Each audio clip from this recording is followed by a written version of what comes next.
সেদিন আমরা গিয়েছিলাম দুর্গা মন্দিরে। Hello everyone, welcome back to my channel.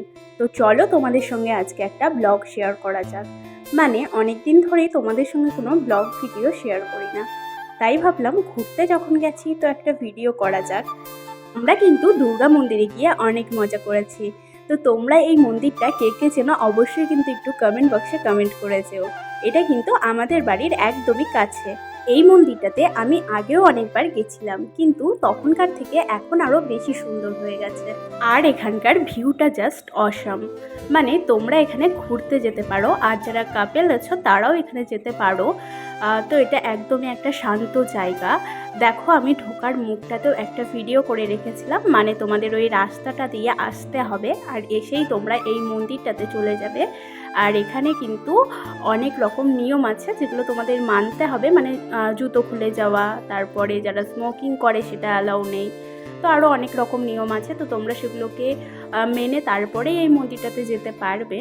তারপরে দেখো আমি এখানে আমগুলো দেখছিলাম, মানে আমাদের এখানকার আমগুলো কিন্তু অনেকটাই ছোট, কিন্তু ওইখানকার আমগুলো অনেকটাই বড় হয়ে গেছে। আর দেখো প্রচুর পরিমাণে হয়েছে।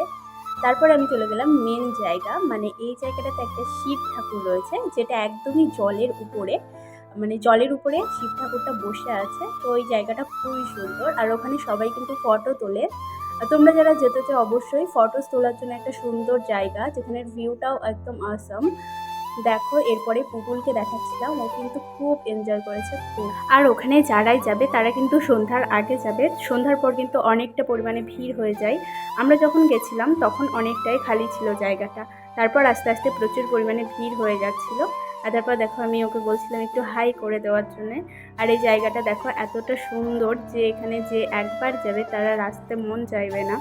বেশ খানিকক্ষণ ঘোরাঘুরি করার পর সন্ধ্যা নেমে এসেছিল, আর আমরাও বাড়ি ফিরছিলাম। আর দেখো বাড়ি ফিরতে ফিরতে একটা কাণ্ড ঘটে গেছে। মানে আমরা কোথাও বেরোবো আর গেট পড়বে না, সেটা তো হয় না। বাড়ি আসতে আসতে একটা ট্রেন গেল, আর আমরা ততক্ষণ দাঁড়িয়েছিলাম। আর তারপরে একটা রেস্টুরেন্ট থেকে কিছুটা খাবার কিনে বাড়ি ফিরে আসলাম। আজকের ব্লগটা এই পর্যন্ত।